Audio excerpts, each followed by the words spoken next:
The Toilet Paper Diaries comes live from Houston with Ernesto at Verdugo and Dubai with Dave Crane. It's a Toilet Paper Diaries.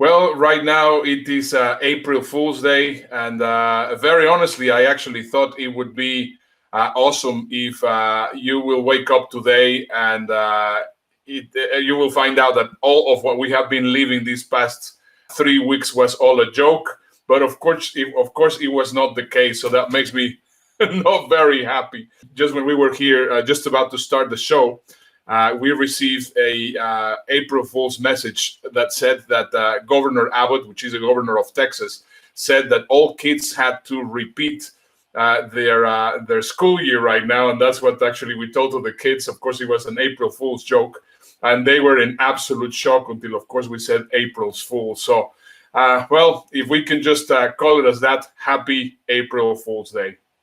Absolutely. Well, we had the pleasure. My wife pulled a little trick on my daughter today and called her into the bedroom and said that the Pokemon Global Center has closed down. So all Pokemon is finished in every way, shape, or form for the rest of ever. My daughter was shocked and stormed out the room. We called her back in and said, April Fool. She closed the door, locked us in.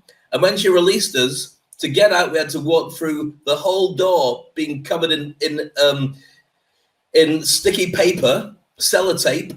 And then she said, because the dogs have been in the room with you, you should wash your hands. So I went to wash my hands, and she'd stuffed red paint inside the tap.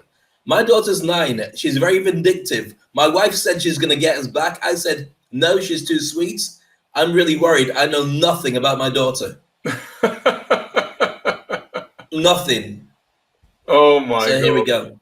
Oh my God. Well, let's get started today with our episode, which is going to be on entrepreneurship during quarantine. And I think it is a very nice follow-up from what we were doing yesterday, because we got this show started as real entrepreneurs on the spot. We said, what's the need? And while everybody was thinking, well, let's provide content, let's provide everything for free, let's provide, our content, our courses for free, we said, no, we need to create sort of like a news show where we are actually providing real news. And the results have been absolutely incredible. And one of the things that we are realizing is that we're getting more and more people which are doing this kind of news shows, and of course that makes us very happy because we were the ones that got things started. But what I wanted to talk about was the entrepreneurial spirit. Now, as you possibly know, Dave, I have been a trend hunter for a number of years. I've been I am very accurate in predicting how things are going to work. I mean, I would have never predicted that this was going to happen, but of course, I mean, I was never searching on it. And even there is a video from Bill Gates talking about this about 5 years ago. I never really paid attention to it. But anyway, what I think it's really my prediction for what's going to happen is that there's going to be a very strong growth on entrepreneurs. I think it is important that we actually start thinking like entrepreneurs, and we're going to be bringing you several entrepreneurs of and around the world just so that you can see what they are doing. Absolutely. I was on a Zoom call this morning all about systems design and design thinking, hosted by a friend of mine, Howard Majaris, who hopefully will be one of our reporters in the future. And there's about 15 people on the Zoom call, and it was all about how to reinvent business and how to look at what worked before and look at the business models and how to change them around. Now, design thinkers are the people who, for instance, I mean, Howard was working for Emirates Airlines for many years. So he would work out the process of how you buy your ticket and how you end up with the same ticket going through the whole experience to finally end up on the plane and what happens after that. So every stage is measured. I know that you talked about KLM, who are experts at doing this as well. So that's the area that he is an expert in. And I think that when we start analyzing this, it's really fascinating because everybody has to start thinking about how they design their business and reinventing the way of going about it. Yeah, that is very interesting, and I think I think today's show is going to be great. But before we go to that part of the show, let's just cover a little bit of the crazy news that we are getting. And a few episodes ago, we were talking about the spring breakers that were just basically having a lot of fun there in Mexico. And look at what is there right now. This was exactly about 10, 12 days ago. 28 University of Texas spring breakers test positive for COVID-19 after a group trip to Mexico. Now you can see it. I mean, I still see some people saying, well, you know, I mean, this is just a hoax. We're not taking this seriously. And look at this stupidity. And that's why it's incredibly important that we don't, spread this unknowingly, because we know very well that by April 9th and 10th and 11th and 12th is going to be the worst part of it all. So we have to be very careful. How about on your side, Dave? Do you have any news? Yeah, I mean, I want to talk about that but in a moment. I want to just mention right now, as we should do in every episode, just to give thanks to all the many people who stick their neck out during the virus to make sure that we get access to food, medicine. The hospitals are open, the pharmacies, the supermarkets, the garbage cleaners, the police, firemen, all the essential services. These guys are going out and risking themselves all around the world, regardless of what we have to do is stay indoors and behave.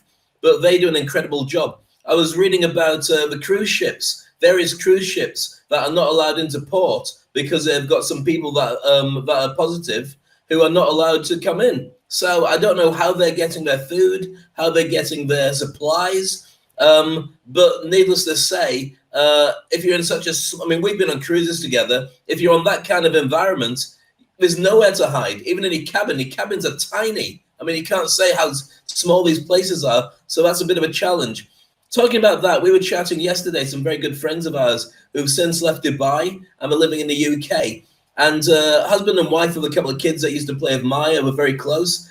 And they believe that they've got the coronavirus. They've been in quarantine for about a week and a half now. The wife's got over it. She had a nasty cough for quite some time. The husband's still got a bit of a throaty cough, but he's getting over it. And they're still in quarantine, not going out. And it just goes to show that the levels of coronavirus that people can get are different. It's not that if you get it, you will die straight away. There is a risk to everybody, but it doesn't mean that necessarily because you have it, you won't just get mild symptoms. And then, as Anthony Fauci is saying, you may well be immune after you've caught it and got over it once. But one thing that was very scary yesterday reading in the news is Belgium had its first child that passed at the age of 12. So wow. Anybody who's under the illusion that if you're at a certain age, you should be safe, your immune system is better the younger you are, but it doesn't mean that you should allow yourself to expose to it. Everybody should still stay safe regardless. Yeah, absolutely. We're getting here some breaking news from Jess Smith in the UK, which is telling us that yesterday there were 563 deaths in the last 24 hours. Thank you, Jeff, for keeping us informed of that. So absolutely, we should not be taking this lightly. We are getting into, as I was showing yesterday on the graph, we're getting into the peak in the next few days. So it is really important that we are taking this seriously. And just what you mentioned there about the spring breakers, I mean, it's one thing to have a choice about what you're doing to yourself. It's another thing to inflict on other people. But think about the extreme dangers you're adding on top of the care workers who are there to try and keep everyone safe. You're making it even harder for them just because you're enjoying yourself and saying, I don't like this lifestyle. So it's not just about us. It's about everybody, making sure you stick together so everybody gets a chance to survive this. Fantastic. So, Dave, you asked me to share those two pictures. You can possibly describe what's going on there. Yeah, I can do. Here's the thing. I mean, you can see on the right-hand side with the cartoons of people, that's actually that's Italy. And as you may be aware, Italy is one of the worst hit places on the planet. purely because it took such a long time for them to actually get quarantine into people's heads and get them to realize that there is a real danger. You've got to do something about it. If you don't do something about it, then it will come back and bite you. And so what I wanted to do is mention, I don't need to go about Italy. Everyone's very aware, and I've got a lot of Italian friends who have family back home, so I don't want to labor the point. But I do want to say about some of the responses that are weird and wonderful from around the world, as whilst we're all living in quarantine. In Panama, they've got a strange way of dealing with it, which is that they're allowing people out of quarantine for a couple of hours only by gender. So one day is a men's day, another day is a women's day, and they're under the impression that by doing it like that, when people get out, they won't spend so much time talking to each other because girls only like talking to boys and vice versa. I have a feeling that the Women's Day might be slightly different, but I'm not going to labor that point. In Colombia, they're going along a similar route, but using their national ID numbers. So if you've got a number 0 or a number 1 or a number 2, there's certain days you're allowed to go out, and other days you can't go out, but other people are. So that allows the police to check your national ID to make sure you're using the right days to go out. I think that's just to basically break curfew. I don't think it means you got a full day of shopping and going to a cinema. In Serbia, they used to have a dog walking hour. I mean, scrap that. I mean, that's a challenge for me and my 2 big dogs, who they have not been out for a walk now for about 6 days. And so we're just kind of like letting them stir, if you can say that. And so it was between 8 and 9, and it was great for everybody, but then they stopped it. And so everyone's complaining about it for obvious reasons. In Belarus, the president, Lukashenko, is in denial. He's telling everybody it's not true. He said it can't be a virus. I haven't seen it. And he says it's far too cold in our country for it to happen. So as a result, things like ice hockey and all the other sporting events are still going ahead. He says to everybody, drink vodka and go to saunas and you will be okay.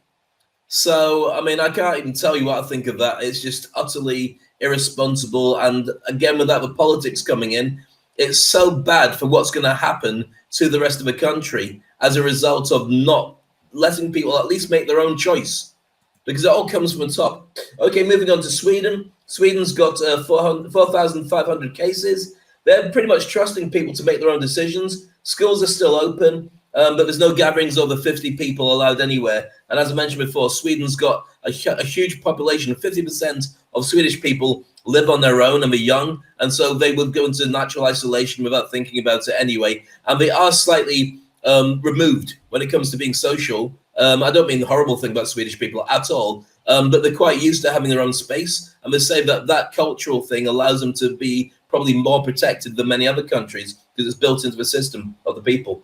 In Malaysia, a really strange one, they posted some cartoons telling women to dress up and wear makeup and don't nag your husband because he's going to be stressed because of a lack of working hours. Oh my God. Yeah, and needless to say, there are a few complaints made and those posters disappeared shortly after. Really? In Turkmenistan, again, they've actually gone to the worst extreme, in my opinion. They've banned the word coronavirus. You can be punished for using the word coronavirus. You'll be punished for wearing a face mask in public. And they just won't allow anybody to talk about it. Now, here's the weirdest thing about Turkmenistan. If you look it up on the globe, you'll find out for yourself. It's right next to Iran, which is one of the worst hit countries. So, again, being in denial because you haven't thought about it properly, it's not a good thing.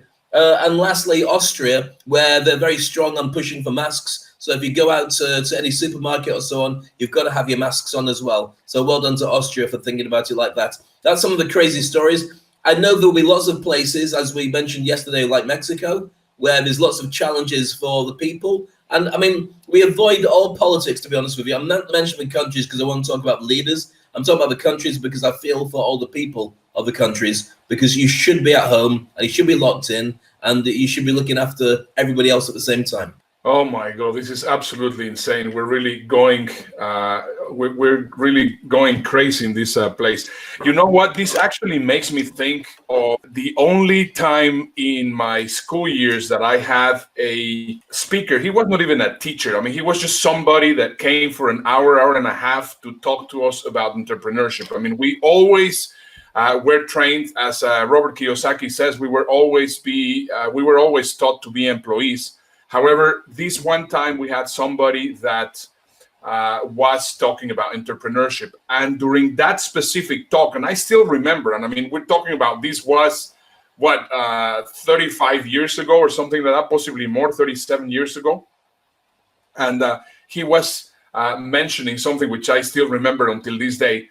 Just imagine that what if there will be no companies? What will happen if you will not be able to have a shop? What will happen if you will not be able to have a restaurant? What will happen, or what if you will not be able to have a restaurant? Not what will happen, but what if you wouldn't have this? What if you wouldn't have that?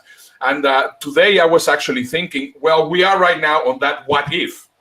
And I believe very strongly that there's going to be a lot of entrepreneurs coming out of this crisis, because, of course, I mean, you have to think in a complete different way. So I think right now, this is the exact time to start chasing your what ifs. It's very, very important. I have another very nice slide here that mentions the following: what if I fall? Which is right now a time where people are saying, well, what's going to happen? What's going to happen? Oh my goodness. Well, no, darling, what if you can fly? And this is the spirit of entrepreneurship. And this is the reason why I would like to bring to us a lot of entrepreneurs, because we are connected with many entrepreneurs around the world. And the moment that we told them what we were doing, everybody was really excited, and they started sharing their reports on entrepreneurship, and that, I think, it's just absolutely great. I really enjoy it, and I would like you guys to, if you want to be one of our reporters, if you're an entrepreneur and you are watching the show, make sure to go to bit.ly.neveralonetribe. So, Dave, what do you think of this take of entrepreneurship? And also, you can explain a little bit about the Never Alone Tribe. Yeah, the Never Alone Tribe. If anybody watched this show yesterday, we had some incredible speakers, famous celebrities, and well-known speakers from all around the world sharing their insights with us. And we really want to champion just connecting with people. So you have physical distancing, the social connection. So get connecting to people, make phone calls, do videos, do whatever it takes to let people know that they're not on their own. It's a beautiful thing, and it's really important that we do it. But I wanted to also talk about what you said about chasing what ifs, for two reasons. First of all, it's nice that you remember the speaker, because you don't remember who he was or what he does. But remember, as we're professional speakers, we travel around the world, we're having that impression on people as we go. They might not remember who we are, but they remember how it made them feel, which is ultimately what keeps me in the industry and makes me love doing what I do. But there's a thing that I wanted to share, and that's called assumption reversal, which is a fascinating article I read on the BBC website the other day. And what it is, and it's a really important thing for anybody who wants to address reinventing their business for what's going to happen after the virus has passed. The idea is that there's so many statements that are just a common way of describing a business in one sentence. But supposing you gave a negative version of it and started rebuilding the business with that. Let me explain. So first of all, let's take one that restaurants have menus. We all know you go into a restaurant, the chef's got a menu that is created, that's there, and you pick the food you want. But supposing you went into a restaurant that had no menu, and instead what you had was that the chef is going to tell you what he's going to cook for you. He's got a number of ingredients, and as you sit down, there's going to be a surprise, but you know it's a good chef, and you know it's going to be interesting. That puts a whole new spin on it. Let's take it again. So look at something that we'll all appreciate. Take the idea that taxi companies have cars. That's the way it's always been until Uber came along, created a new business model, and suddenly became one of the biggest companies on the planet as a direct result of reinventing the way that they scale and the way that they connect with people.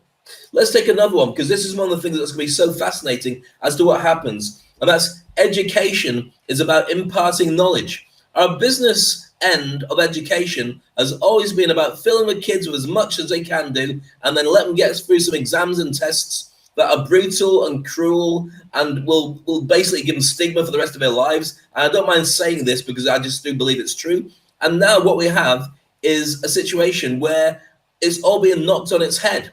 Let me just explain that. Education is about imparting knowledge. Supposing education was not about imparting knowledge, education was about throwing them out there and getting them to work it out for themselves. Let's give you an example. So instead of learning all these facts, you throw them out in the middle of the classroom and say, okay, here's a situation. How would you deal with this? And they go, okay, let me work it out. And you play that kind of game so people can interpret and they can also work it out as they go. And so with this, I think we're going to see a lot of businesses that change, especially in education, as more people are homeschooling than ever before. If I was in education now, I'd be looking at the new model, which would probably include dropping the prices of the premises, as many restaurants are going to do, and start thinking about how you can let people do homeschooling at a budget, but one that fits for everybody. And maybe what you do is you supply extracurricular activities when it's all over, because that's a better business model, because people will be able to do it cheaper at home than paying for private education. Yeah. Just a thought. Very interesting, Dave. I'm sorry to interrupt you, but we are getting a call right now from one of our reporters. Thank you, Ernesto and Dave. I am Chantel Simone, live from sunny California, where we are here on full lockdown. The state is completely shut down. People are still getting out, as you can see, doing their best to be active, yet keeping their social distance. It is funny because as you're walking down the streets, people are dodging you left, right, and center. People are forgetting to even be courteous and say hello. But, you know, at the end of the day, here there's police that are on the streets in the evening time. We have a curfew to make sure that we stay in the house in the evening. It has been one serious state of the nation. But nonetheless, we want people to take this virus seriously so we can end it and move on with the next chapter in our lives. So this is the state of the nation in sunny California. We're out, we're about, we're doing the best that we can given our times and keeping our distance. Well, that's it for me, and back to you, back to the studio. One of our favorite people on the planet, Chantel. Thank you very much for sharing that. Our mindologist from California. Absolutely amazing lady. You have to connect with her. She's how does she call herself? Mindologist. Mindologist. We'll let her explain that on the show at some point in the future. That is correct, and we're getting more people coming up right now for calls, and we're getting one of our favorite reporters. He's been one of the most supportive reporters that we have had. He's been really sending us reports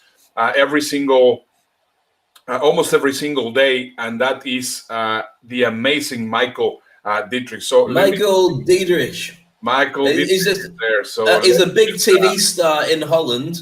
On a program, is it called 100 to 1, where he's just this standout. Everybody loves him, and he's just become this global star. And we love him to bits. Michael, how's it going? See the haircut. Hey, Dave. Hey, Ernesto. It's Michael Dietrich coming to you live from the Netherlands. I'm really, really enjoying what you're doing, and it's been my pleasure to be a guest correspondent for you guys. I believe this is my 4th time in your show. Some of your viewers may recognize me, or maybe not, now that I've shaved 10 years off my life. For those of you that don't know me, I moved to the Netherlands in 1993. I was going to be here for 6 months, and that was more than 27 years ago. While here, I have become the corporate improv guru. I use improvisation to help businesses work better together. You can see that there's structure, but there's also great freedom in that structure. And I use improvisation to reach goals like team building, fluid leadership, innovative thinking, and I help public speakers become better public speakers. My tips today have to do with the idea of improvisation, that there's freedom, even though there's a structure to that freedom. So tip number 1 has to do with structure. Right now, if you've got kids, you may be going crazy trying to work at home. My suggestion is make a schedule just like they have in school. Kids respond well when they know what they're going to be doing at any given time. At school, you know, they've got math, and then they've got history, they've got recess. Plan your days that way, and kids will respond knowing what's expected of them. Everything from, recess, lunch, everything. Schedule it out, and they'll know what's expected. On the other side of that, talking about improv, right now, to alleviate the boredom of your kids, it's not about iPads and batteries. It's about really open-ended fun, things that give them freedom. So things like, dolls and cars, and especially like Legos and blocks or drawing, something that doesn't have an end. Give them open-ended fun and, put them in charge of their own play and play along if you're invited. Back to you guys in the studio. If you want to follow me, I'm Michael Dietrich on Facebook and M. Dietrich NL. That's from Netherlands. You can find me on Twitter, Instagram, and LinkedIn. Back to you guys in the studio. By the way, Michael is a super TV star in the Netherlands, and we are so privileged of actually having him right now reporting directly to us. And the tips that he was sharing on improv are just great because, of course, that will serve to every entrepreneur at home. Let me see who else we have right now here waiting for us. Oh my goodness, we have all the way from Denver, Colorado. We have another superstar coming up, Mr. Joel Com. Joel Com, superstar. Phenomenal. So let me just, hey Joel, how are you? Hey, Dave and Ernesto. Joel Com here in Denver, Colorado. Hope you guys are staying safe over there. We are on lockdown like everybody else, but here I am in my retreat here. This is where I am when I'm not on the road traveling. And since I'm not on the road traveling, I'm hunkered and bunkered here. You can see the mountains out there.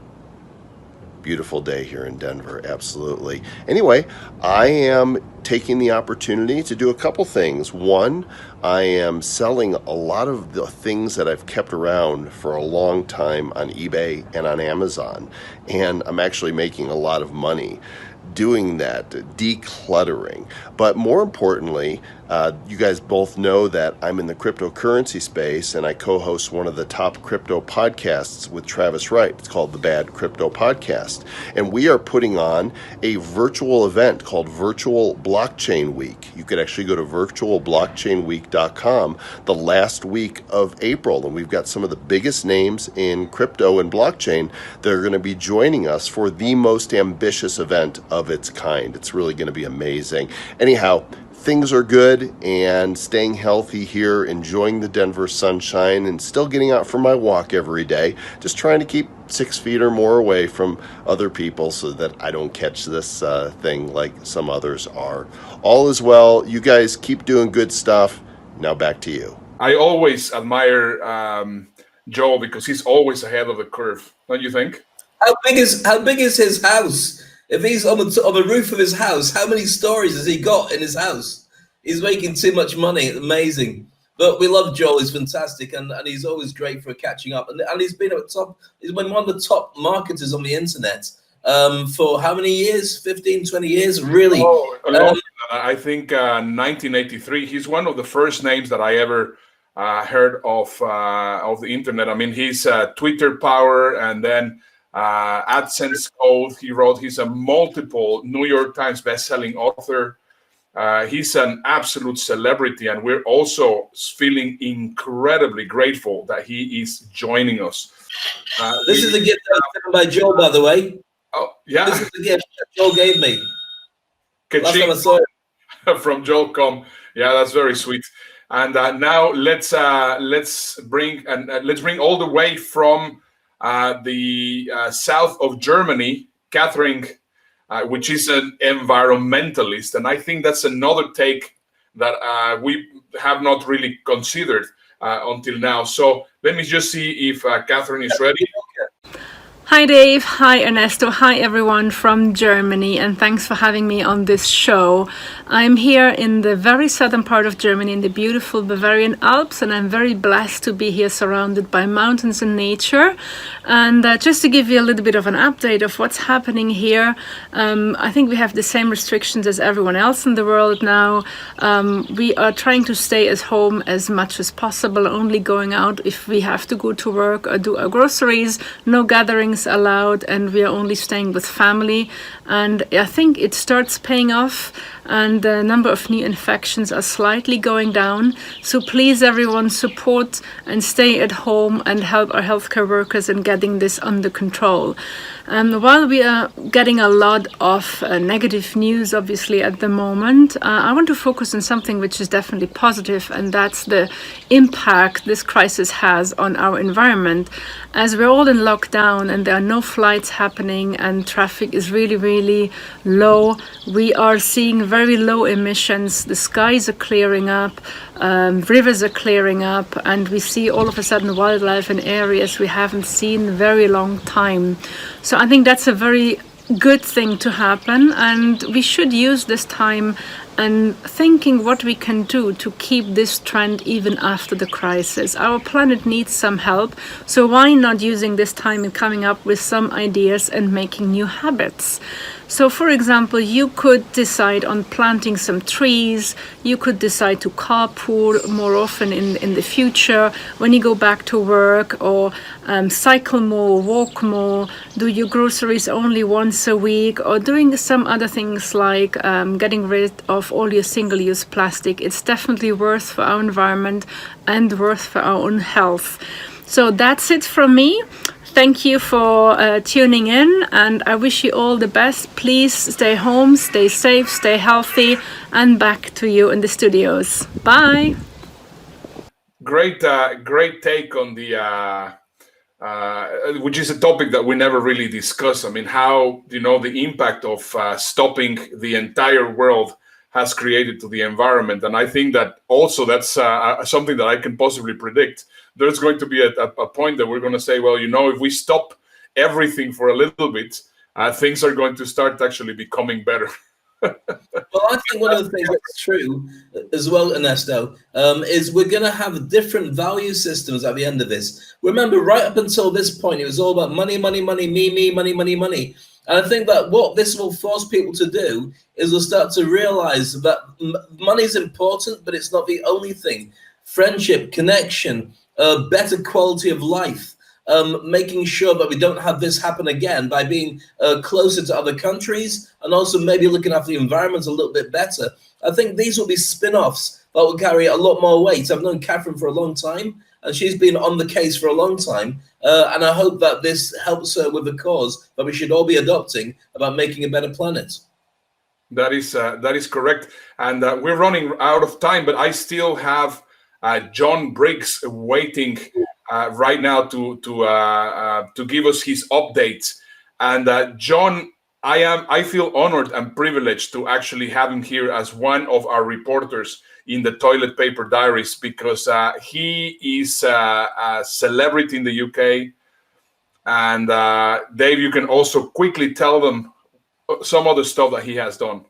Yeah, I mean, he's a TV and radio personality and celebrity. He's also got a brilliant agency that produces adverts and campaigns and stuff like that. But if you get your phone out and you check out the voice of Siri and you turn it to the English male version of Siri, that's John Briggs. So if you want to have a conversation with John without knowing his contact details, just talk to Siri and he'll talk back to you. It's fascinating. I've spent a lot of time with John. I love him to bits, but it's kind of spooky when you've got your phone and he's not there. So I would love to. What's he up to? Are you there, John?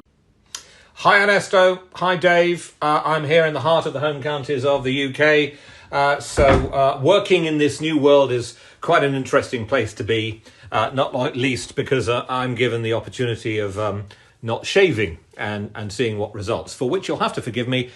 This is how we roll these days. Now, working alone isn't that unusual for people in my line of work. However, as voiceovers are used to working on their own, and I should add that voice work is only one of the things, one of my hats, and I've spent many years working in newsrooms as a presenter and broadcast journalist with other colleagues, and you bounce ideas off them, you talk through scripts and so on, and of course, any form of TV or radio involves teamwork. Television especially, where, well, you can't really do anything without 15 people or more.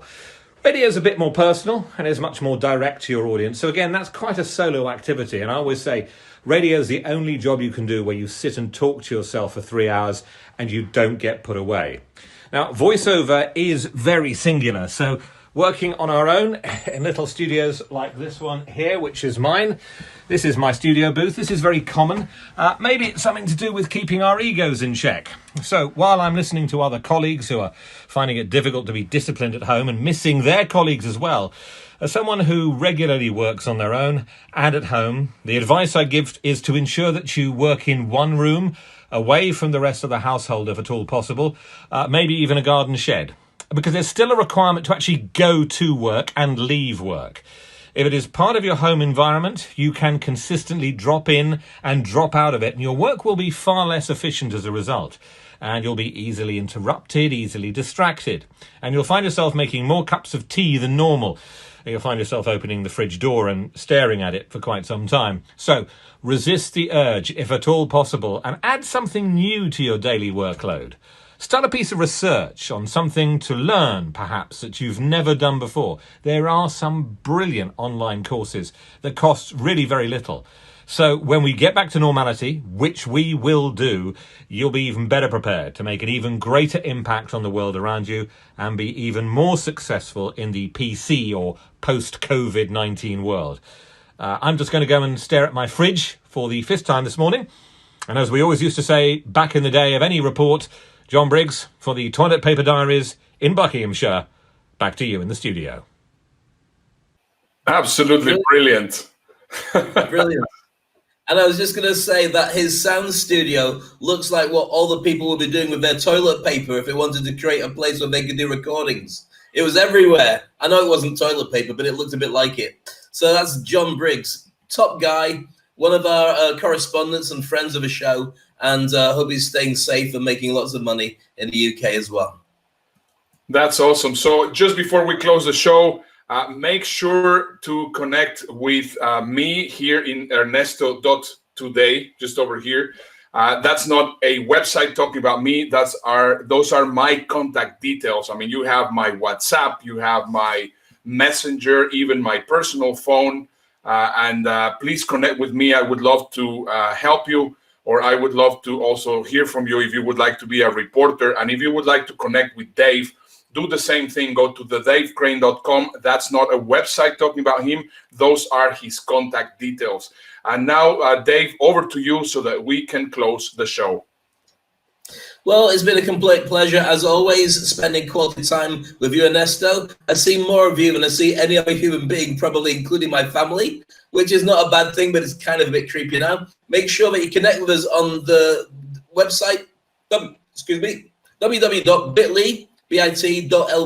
Never Alone Tribe. Our hashtag is hashtag Never Alone Tribe. This is all about our ability to connect with people who are on their own, who are feeling the pinch, feeling it being difficult. We want to let everyone know that wherever they are in the world, they are a global community, and we really want to make sure that they feel that we're with them as well. Share this show, connect, comment, send us questions. We'd love to have your feedback, and most of all, stay safe.